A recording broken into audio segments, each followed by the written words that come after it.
यह कथा देवी सती और भगवान शिव के बीच एक महत्वपूर्ण संवाद और घटनाओं का विस्तृत विवरण है, जो देवी पुराण में दी गई है।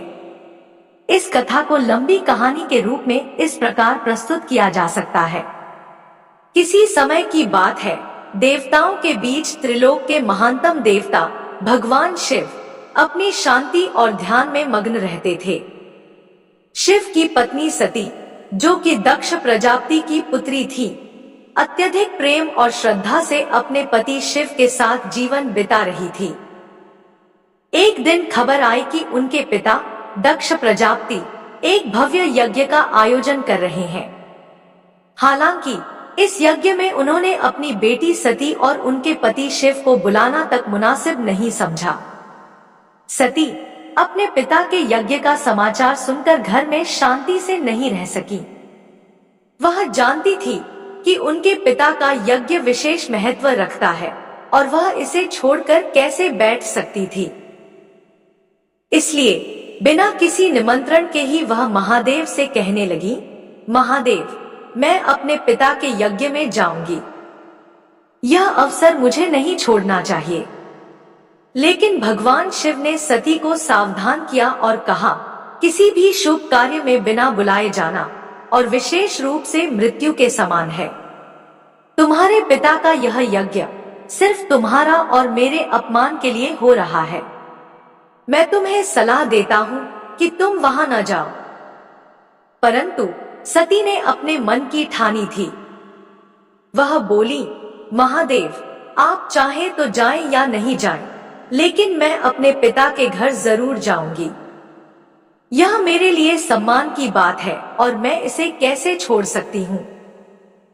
शिव ने देखा कि सती उनका कहना नहीं मान रही थी, तो उन्होंने कहा, तुम्हारी जिद देखकर मैं जानता हूँ कि तुम गलत रास्ते पर जा रही हो, लेकिन तुम अपनी इच्छा अनुसार जो चाहे करो।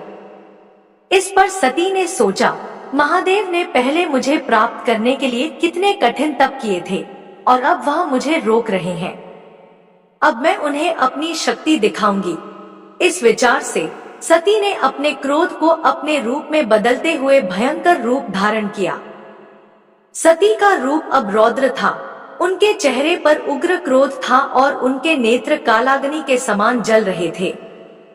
उनके गहरे क्रोध ने संपूर्ण आकाश को दहला दिया। यह रूप देखकर भगवान शिव भयभीत हो गए।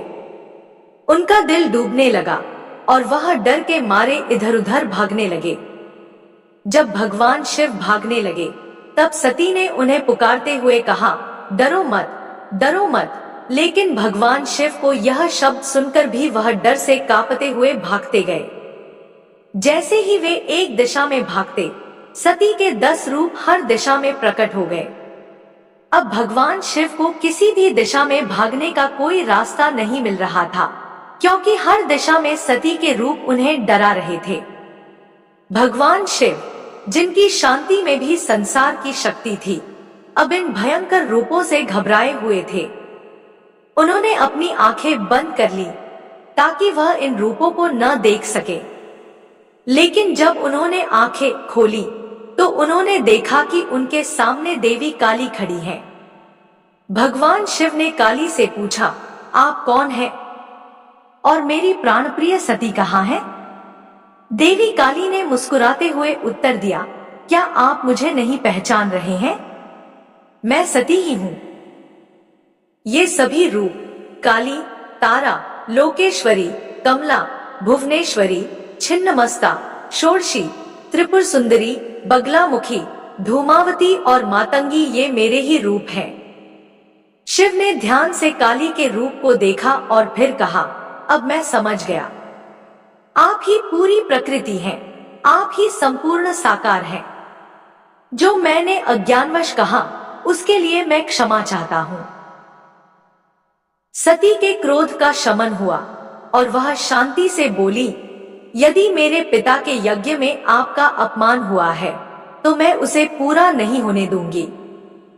यह कहकर देवी सती अपने पिता के यज्ञ में चली गईं, जहां उन्होंने सब कुछ समाप्त कर दिया और यज्ञ का विध्वंस कर दिया। यह घटना भगवान शिव और देवी सती के संबंधों में एक महत्वपूर्ण मोड़ थी, जहां शिव ने सती की शक्ति और क्रोध को पहचाना और सती ने अपने पिता के यज्ञ के अपमान का प्रतिशोध लिया।